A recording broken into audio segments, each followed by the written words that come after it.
नमस्कार, एनडीटीवी देख रहे हैं आप। मैं हूं अनिल ठाकुर। चलिए बुलेटिन की शुरुआत करेंगे जयपुर से। आपको इस वक्त की बड़ी खबर बता रहे हैं, जहां जुडिशियल कस्टडी में पूर्व विधायक बलजीत सिंह यादव भेजे गए हैं। कोर्ट में लंबी बहस के बाद इनको कस्टडी में भेजा गया है। पूर्व विधायक की याचिका पर 9 फरवरी को अब सुनवाई होगी।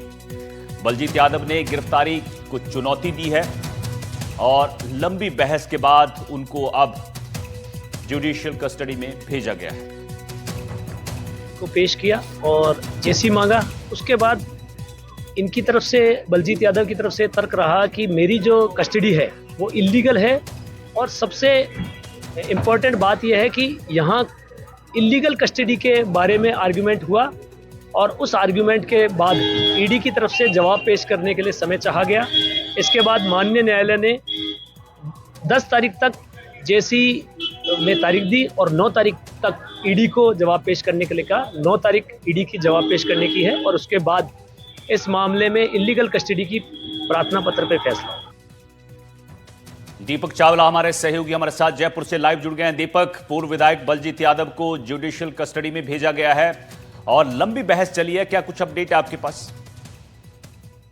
और बिल्कुल देखिए, इनको अभी 3 दिन पहले ईडी ने अरेस्ट किया था और विधायक कोष में जिस तरह से भ्रष्टाचार का ये पूरा मामला था और इसमें क्रिकेट किट और बैडमिंटन किट में ये भ्रष्टाचार हुआ था। कथित तौर पर 2 करोड़ और 70 लाख का जो घोटाला था वो यहाँ पर हुआ था। तो इसको लेकर आज इनको कोर्ट में जब रिमांड अवधि समाप्त हुई तो इनको वापस से जो पूर्व विधायक है बलजीत यादव, इनको कोर्ट में पेश किया। फिर वहां से इनको न्यायिक अभिरक्षा यानी कि जैसे जेल में भेज दिया गया है। इसके साथ ही इनके अधिवक्ता है, उन्होंने इस ईडी की कार्रवाई को असंवैधानिक, इलीगल भी बताया है। तो उसकी ओर से अब ईडी 9 फरवरी को अपना जवाब जो है वो पेश करेगी और संभवतः 10 फरवरी को जो बहस की प्रक्रिया है वो शुरू होगी। तो कुल मिला के कहा जाए कि भ्रष्टाचार को लेकर ईडी ने एक बड़ा एक्शन लिया था और लंबे समय से एक बार पहले भी साल 2025 में भी इनके कई 10 ठिकानों पे, जिसमें दौसा है, जयपुर है और बहरोड, कोटपुतले, वहां पर ईडी ने रेड मारी थी। और तमाम इन्वेस्टिगेशन और सबूत एकत्रित करने के बाद ईडी ने इनको अभी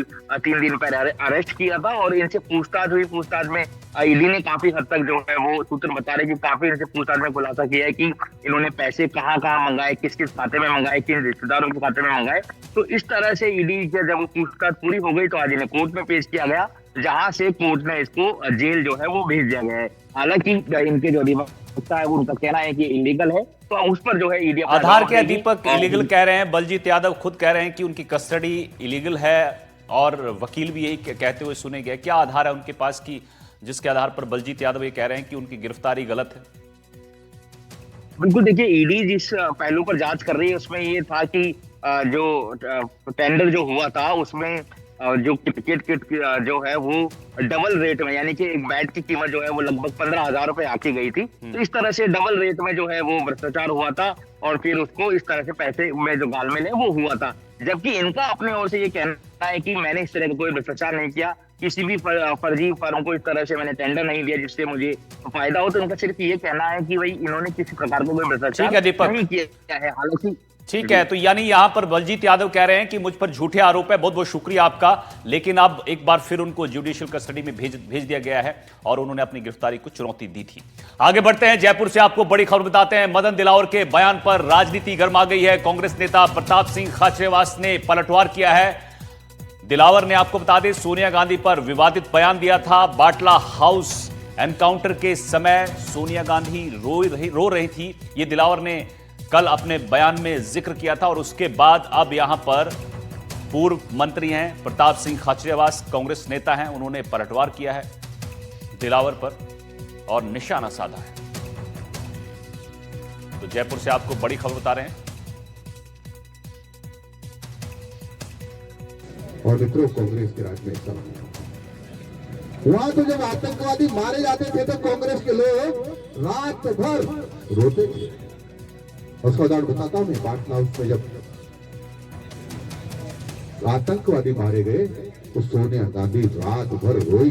ये मैंने नहीं कहा, राहुल गांधी ने कहा कि बाटला हाउस में जो लोग मारे जा रहे थे तो मेरी मां रात भर रो रही थी, टुकुर टुकुर आंसू आ रहे थे, नींद नहीं आई। आतंकवादी जब मरते हैं तो कांग्रेस को नींद नहीं आती है, बहुत कष्ट होता है। सपनों में राहुल गांधी नजर आते हैं और दिन भर सोनिया गांधी का डर सताता रहता है। क्योंकि ये तय बात है, राहुल गांधी जो इलाज कर रहे हैं लोकसभा में, उसके बाद बीजेपी के नेताओं का, मंत्रियों का दिमाग खराब हो जाए। कितना ही दिमाग खराब हो जाए, देश समझ गया कि बीजेपी ना रोटी की बात करती है ना रोजगार की। शिक्षा मंत्री शिक्षा की बात कभी नहीं करता, फालतू की सब बात करता है। सुबह से लेकर रात तक ये सब मंत्री झूठ के जनरेटर बनकर बयान दे रहे हैं। इस तरह के जो झूठ के जनरेटर मंत्री है, इनका इलाज अब जनता भी करेगी। अब 2 वर्ष हो गए, इन मंत्रियों से हिसाब पूछा जाएगा, तब हिसाब देना भारी पड़ जाएगा। मैं इतना कह सकता हूँ, ये मदन दिलावर जैसे मंत्री जो बयानबाजी कर रहे हैं ना फालतू की, और बहुत बड़ी बड़ी बातें कर रहे हैं, ये बातें इनके लिए उल्टी पड़ेगी। फालतू की बात करना, झूठ बोलना और दिन भर झूठ बोलना, बीजेपी के नेताओं के अलावा कोई भी ये काम नहीं कर सकता।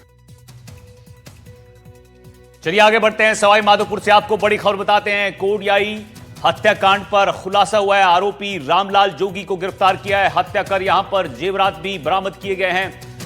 3 फरवरी को बुजुर्ग महिला से लूट हुई थी, इसके बाद हत्या कर दी गई थी। पैर काटकर चांदी के कड़े और सोने को लूट लिया था। गला रेत कर हत्या कर दी गई थी बुजुर्ग की। 10 दिन पहले ही हत्या की प्लानिंग की गई थी। हत्या के लिए पहले से खेत में कुल्हाड़ी छिपा रखी थी। आरोपी के महिला के परिवार से अच्छे संबंध थे, अच्छी बातचीत थी। रामलाल घटना के बाद से ही अपने घर से गायब था। आरोपी ने मृतका के बेटे से 2.5 लाख का कर्जा ले रखा था।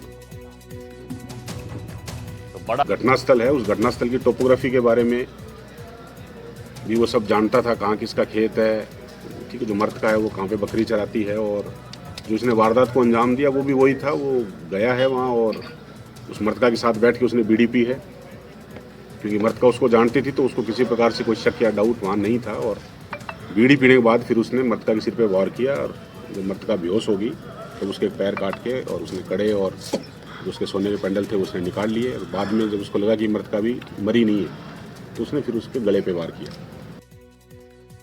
चलिए आगे बढ़ते हैं। टोंक से आपको बड़ी खबर बताते हैं, जहां महिला बीडीओ को ब्लॉक कोऑर्डिनेटर को समझाना भारी पड़ गया।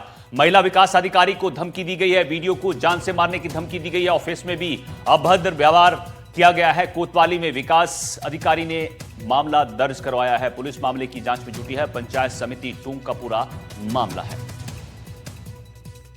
मेरे लिए अपशब्द कहे और ये कहते हुए मुझे धमकी दी कि मैं जो है इसको चाकू से मार दूंगा, मैं इसको सिखा दूंगा। इस प्रकार के अभद्र भाषा में मुझे जान से मारने की धमकी दी।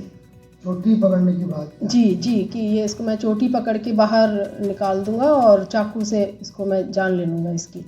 तो चूँकि अभद्रता एक अलग बात थी, लेकिन जब कल इसने मुझे जान से मारने की धमकी दी तो ये मुझे बड़ा गंभीर लगा और फिर मैंने इसको तुरंत प्रभाव से इसको गंभीरता से लेते हुए कोतवाली थाना में इसकी रिपोर्ट दर्ज करवाई है और संस्था को मैंने अवगत करवाया इसके व्यवहार को लेके, और संस्था के लिए मैंने इसको कार्यमुक्त भी कर दिया और संस्था को पाबंद भी करा कि ऐसे अभद्र कार्मिक जो कि जान से मारने की धमकी दे रहे हैं उसे आप कार्यालय में नहीं आने के लिए पाबंद करें। सविता मैडम ने रिपोर्ट दी थी, वो हमने परिवाद में दर्ज कर ली है और उनके वहाँ काम करने वाला कर्मचारी है, उसने उनको कोई धमकी दी तो उस संबंध में रिपोर्ट दर्ज कर ली, कार्रवाई कर रहे हैं।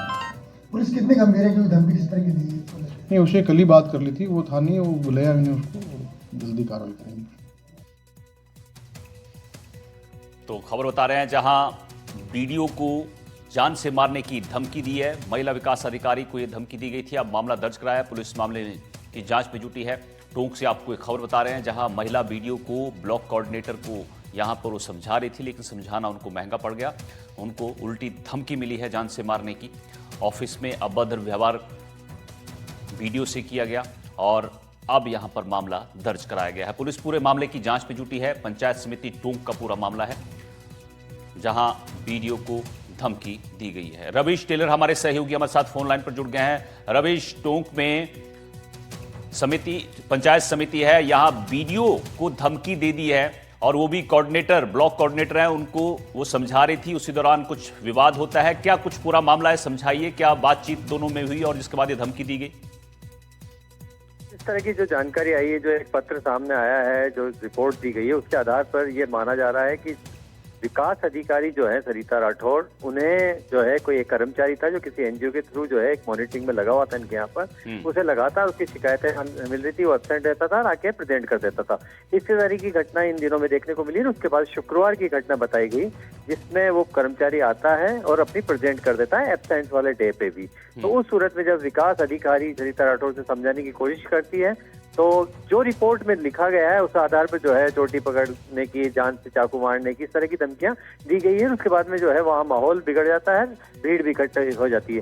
लेकिन इसी दौरान जिस कर्मचारी पर आरोप लगे हैं वो कर्मचारी जो है वहाँ से भाग छूटता है। उसके बाद में आज थाना कोतवाली जो है उसमें एक रिपोर्ट दी गई है और उस पर जब हमने पुलिस अधिकारी से बात की तो उनका यही कहना है कि हमने जांच शुरू कर दी है। लेकिन अब देखने वाली बात होगी कि पुलिस जो है किस तरह की जांच कर रही है, क्योंकि महिला अधिकारी सुरक्षा से जुड़ा एक मामला है। तो उस सूरत में पुलिस को भी गंभीरता दिखानी पड़ेगी और इस मामले पर जो पारदर्शिता से जांच भी करनी पड़ेगी। ठीक है, बहुत बहुत शुक्रिया आपका रवीश जानकारी के लिए। चलिए आगे बढ़ते हैं। जोधपुर से आपको इस वक्त की बड़ी खबर बताते हैं। अवैध खनन को लेकर दो गुटों में झड़प के मामले में दोनों पक्षों के 20 नामजद लोगों के खिलाफ केस दर्ज हुआ है। शांति भंग के आरोप में दोनों पक्षों के 9 आरोपी गिरफ्तार किए गए हैं। केरू गांव में अवैध खनन को लेकर यह विवाद हुआ था। बुधराम गुट और भंवरिया गुट के बीच ये बवाल हुआ था। झगड़े में कई गाड़ियों में तोड़फोड़ की थी। कल आपको हमने सबसे पहले यह खबर बताई थी, जहां एक गाड़ी को आग भी लगाई गई थी और कई गाड़ियों में तोड़फोड़ की गई थी। अब इसमें गिरफ्तारियां हुई हैं। एक ट्रक को आग के हवाले किया गया था। जेसीबी मशीन को भी क्षतिग्रस्त किया गया था। दोनों में प्रकरण दर्ज हुए हैं, दोनों तरफ से मुकदमे दर्ज कर लिए गए हैं और दोनों तरफ से कुल मिला के मौके से लगभग 9 व्यक्ति गिरफ्तार किए गए हैं और बाकी आज उसको पेश किया जाएगा। फिर मुकदमे में अनुसंधान से जैसी स्थिति होगी वैसे आगे कार्रवाई की जाएगी। उधर फलौदी में मादक पदार्थ तस्करी पर बड़ी कार्रवाई की गई है। कुख्यात मादक पदार्थ तस्कर गिरफ्तार किया गया है। 50 ग्राम से ज्यादा एमडीएमए और स्मैक यहां पर बरामद की गई है। दूसरे सप्लायर राजा खोखर की तलाश पुलिस कर रही है। फलौदी पुलिस और डीएसटी की उस संयुक्त कार्रवाई देखने को मिली है। फलौदी में 50 ग्राम से ज्यादा एमडीएमए यहां पर और स्मैक बरामद की गई है।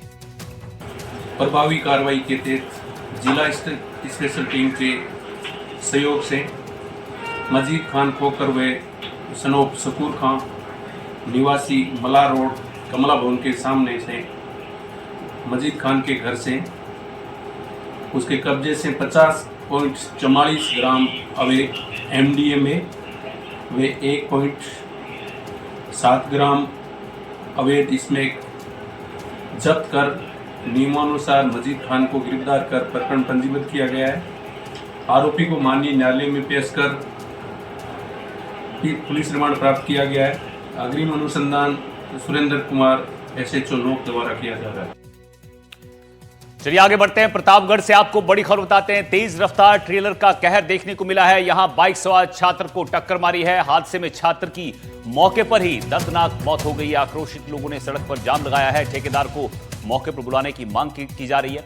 पुलिस की समझाइश के बाद हालांकि लोग फिर इसके बाद उठ के प्रतापगढ़ मनसा रोड की एक घटना है। तो बड़ी खबर आपको बता रहे हैं प्रतापगढ़ से, जहां एक छात्र की सड़क हादसे में दर्दनाक मौत हो जाती है। तेज रफ्तार ट्रेलर का कहर यहां पर देखने को मिला है। छात्र जो है मौके पर ही दम तोड़ देता है। आक्रोशित लोगों ने जाम भी लगाया, लेकिन समझाइश के बाद यहां पर धरना खत्म कर दिया। उधर भीलवाड़ा में मजदूरी करने महाराष्ट्र गए युवक की संदिग्ध परिस्थितियों में मौत हो गई। महाराष्ट्र में हुई युवक की मौत पर अब हंगामा किया जा रहा है। भीलवाड़ा के आसीन में जमकर हंगामा काटा गया। परिजनों ने हत्या की आशंका जताई है। मांगों को लेकर थाने के बाहर धरना दिया है। मामले की निष्पक्ष जांच की परिजनों ने मांग की है।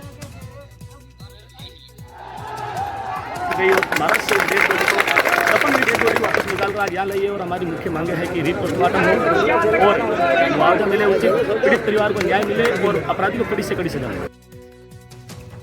2 साल बनाम 5 साल के मुद्दे पर राजस्थान में सियासत लगातार जारी है। सीएम और टीकाराम जूली के विधानसभा में वार पलटवार के बाद अब एंट्री हो गई है पूर्व सीएम अशोक गहलोत की। गहलोत ने भी एक्स पर पोस्ट कर इस बहस में वो कूद गए हैं। उन्होंने लिखा है कि विधानसभा में अपने 2 घंटे के भाषण में 5 साल बनाम 2 साल के बड़े बड़े दावे करते हैं, लेकिन असलियत यह है कि आज प्रदेश के बुजुर्ग, पेंशनर्स एवं बीमारियों से पीड़ित सरकारी कर्मचारी तक दवाइयों के लिए भटक रहे हैं। प्रदेश में RGHS योजना के तहत दवा विक्रेताओं का 800 करोड़ रुपए बकाया है। नियम 21 दिन में भुगतान का है, पर 6 महीने से फाइलें अटकी पड़ी हैं।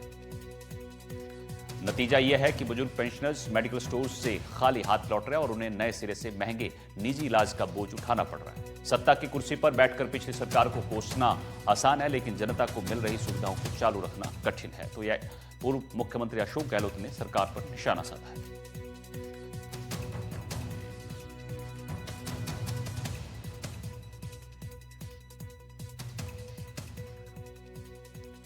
खबर जयपुर से बताते हैं, जहां सीएम भजनलाल शर्मा ने शनिवार को जनगणना 2027 को लेकर वर्चुअली आयोजित राज्य स्तरीय प्रशिक्षण सम्मेलन में हिस्सा लिया। इस दौरान सीएम ने मुख्यमंत्री कार्यालय से संबोधन भी किया।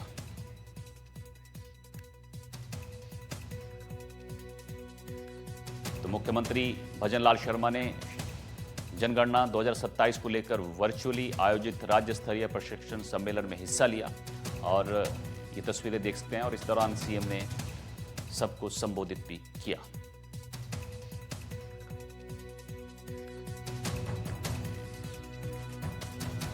केंद्रीय जल शक्ति मंत्री सीआर पाटिल जयपुर दौरे पर हैं। केंद्रीय मंत्री ने सीएम भजनलाल से मुलाकात की है। मुलाकात के बाद आपको बता दें कि सीआर पाटिल ने बयान दिया है। उन्होंने कहा है, राजस्थान को जल्द मिलेगा भरपूर पानी। पानी की कमी राजस्थान को नहीं होगी। सबसे ज्यादा पानी वाला प्रदेश बनेगा राजस्थान। ये सीआर पाटिल ने बयान दिया है।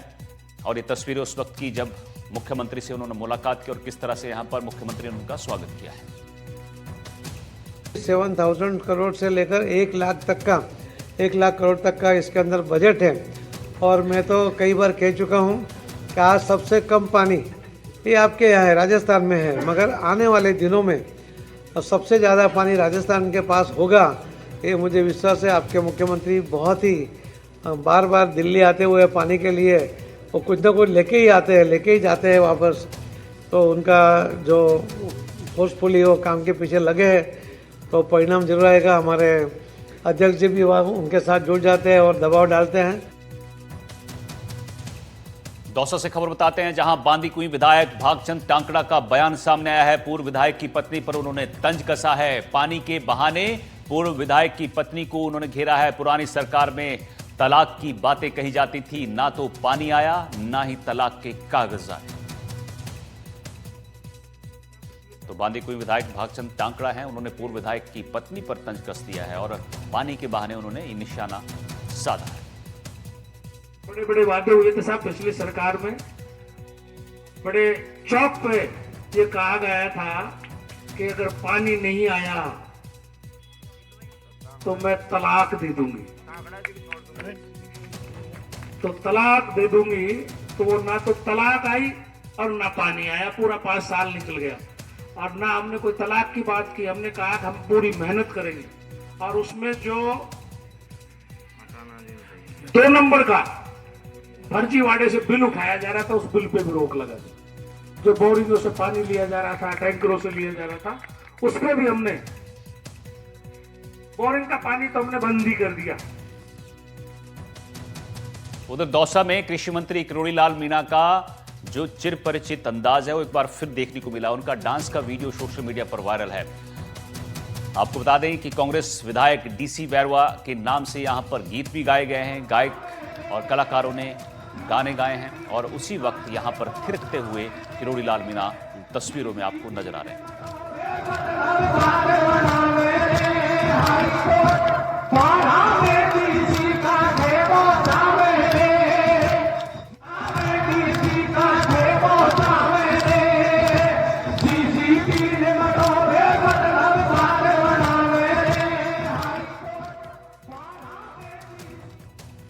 उधर बालोतरा में केबल चोर गिरोह पर पुलिस सख्त है। हाई ट्रांसमिशन केबल चोर गिरोह का भांडा फोड़ किया गया है। 3 केबल चोरों को यहां गिरफ्तार किया है। 6 क्विंटल एल्यूमिनियम ट्रांसमिशन केबल बरामद की गई है। वारदात में प्रयुक्त फॉर्च्यूनर गाड़ी भी जब्त की गई है। तो ये आरोपी दिख रहे हैं आपको, इनको गिरफ्तार किया गया है। 3 व्यक्तियों को गिरफ्तार किया है और 6 क्विंटल जो तार एल्यूमिनियम तार है उसको हमने बरामद भी किए हैं। और एक जो बिना नंबरी फॉर्च्यूनर गाड़ी जो यूज़ करते थे उसको भी हमने जब्त किया है। और गंभीर आरोप में जो धारा में हमने FIR दर्ज करके जांच जारी है। और इसका साथ साथ पहले भी 4 दिन पहले हमने गिड़ा में भी एक बहुत बड़ा खुलासा किए थे, जिसमें जो हाई टेंशन वायर का भी चोरी का मामला में आया था, उसमें भी 2 लोगों को अरेस्ट करके और इनको नियमानुसार कार्रवाई के लिए भेजा गया। पचपदरा पुलिस ने हाई टेंशन लाइनों में से विद्युत केबल चोरी करने वाली एक गैंग का पर्दाफाश किया है। पुलिस ने 3 आरोपियों को गिरफ्तार किया है। फतेहगढ़ ब्यावर जो 765 केवी की जो ट्रांसमिशन लाइन है, ये चोर उन बड़ी लाइनों में सेंधमारी कर उनकी कटिंग करके हजारों टन का है जो वो वायर है, केबल है, वो चोरी कर लेते हैं। पुलिस ने हालांकि फिलहाल आरोपियों से करीबन जो 6 क्विंटल है वो केबल बरामद की है।